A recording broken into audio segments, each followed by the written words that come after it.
So why is it so important to have a vocabulary to talk about race? Let me give you a story. In fact, when I was volunteering at my children's pre-kindergarten classroom, I do remember a time when that Latino boy came up to me and asked me if I knew how to read in Chinese. Upon hearing this, the white teacher assistant got very anxious. She ran over to the little boy and was forcing him to apologize to me. She was scared, she was angry, she was frustrated, she was nervous. What she was doing was modeling a very shameful sentiment about bearing witness to race, which shouldn't be something shameful at all. That is why it's important. In fact, I modeled back for the teacher assistant that it's okay. He's probably looking at me and seeing my racial phenotypes as Asian American and making the assumption that I might be Chinese who can read in Chinese. I let her know that, and I responded to let her know that's okay. I don't speak Chinese and I don't read Chinese. I wish I did, but there's no need to feel embarrassed to recognize that I might look like someone who is Chinese American. By doing that, the teacher assistant was a lot more relieved. So it becomes important to learn about vocabulary, or else you're going to continue to cycle this very shameful process of bearing witness to race. In fact, it becomes important so children can engage in a dialogue of race as well. In fact, my own child does it. I remember one time I picked up my twins. They were then 5 years old. After a long day of work, my daughter asked me, "How was your day?" I responded by saying I had a lot of battle fatigue.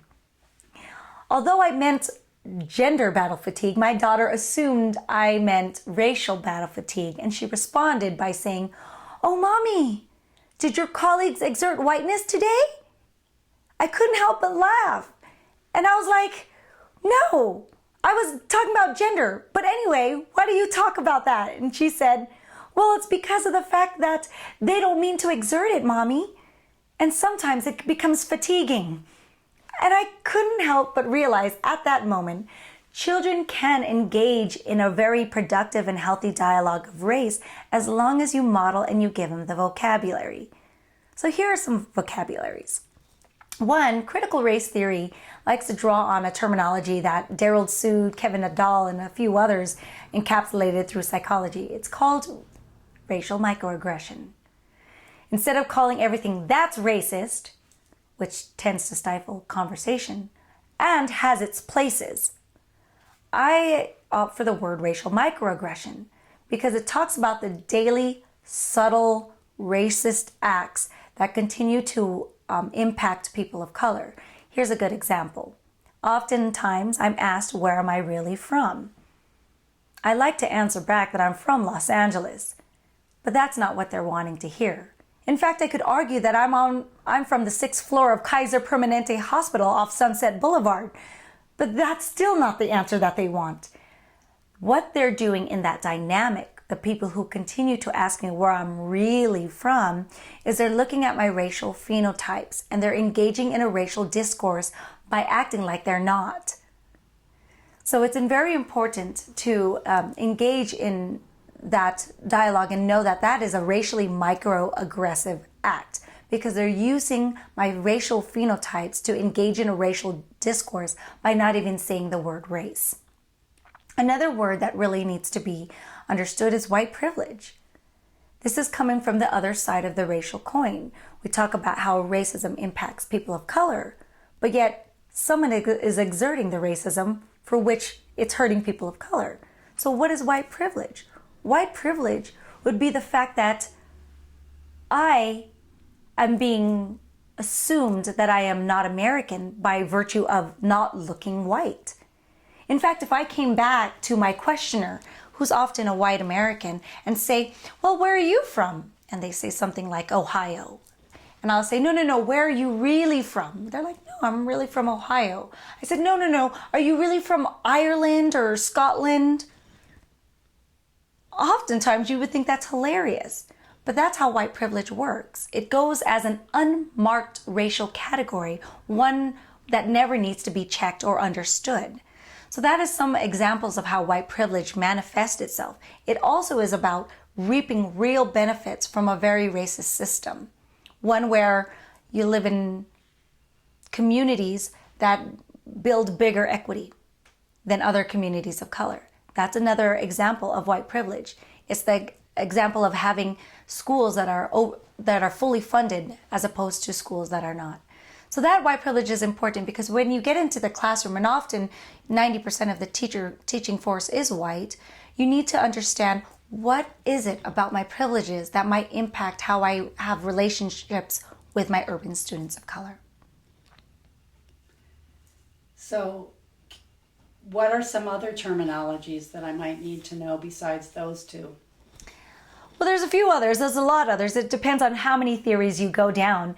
Another one, critical race theory, which comes from legal studies, talks about racial battle fatigue, which is drawn from military use. And it talks about how fatiguing it is to engage in these daily racial microaggressions every day, and how people of color must survive through that. So that's another terminology we can engage with. Another one is whiteness. Oftentimes, people are so afraid of saying the word whiteness. I'm always saying, well, are you afraid of the word Australopithecine?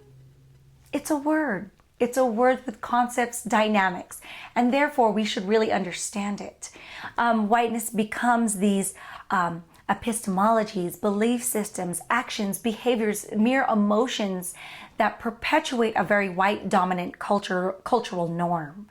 So it could be in the fact of whiteness can be seen in the fact of choosing to be colorblind. That's one aspect of whiteness. Another aspect of whiteness would be assuming that race is only about people of color, when it is about whites as well. I mean, I like to always relate it to patriarchy, the notion of feminism.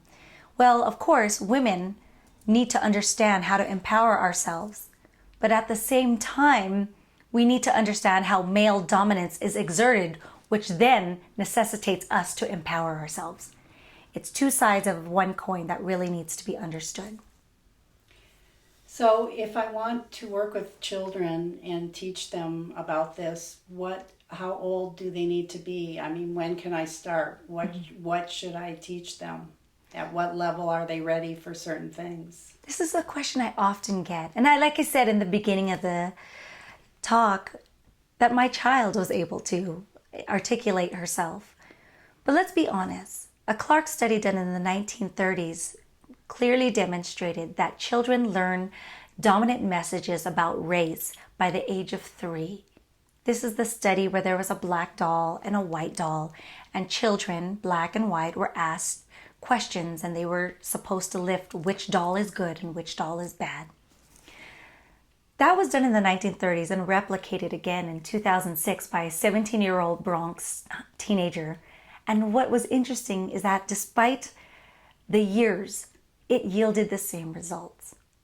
So that goes to show you that there is no age too young to engage in the dynamics of race with your children. In fact, I'll be honest with you, when you ask children to not bear witness to what they see, it makes them feel guilty.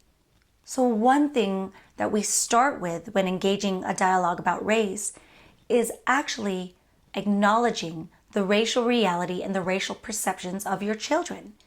One example I'll use is my children will drive to Cherry Creek, and they'll often ask me, well, Mommy, why is it all white people here? That's not racist.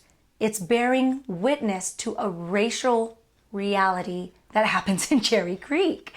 And it actually, when we go look deeper and deeper to it, and you understand how neighborhoods and suburbanization happened and urbanization happened, we can understand how dynamics of race has been happening for a long time. If you shut them up and say, oh no, don't notice that she's black, don't notice that she's Latina, by doing that, you're asking a child to lie because they're seeing something right before them and you're asking them not to see it. So the first way to engage with your young children is to Pay homage to what they say and give it credence. And then find out about yourself why that phenomenon is.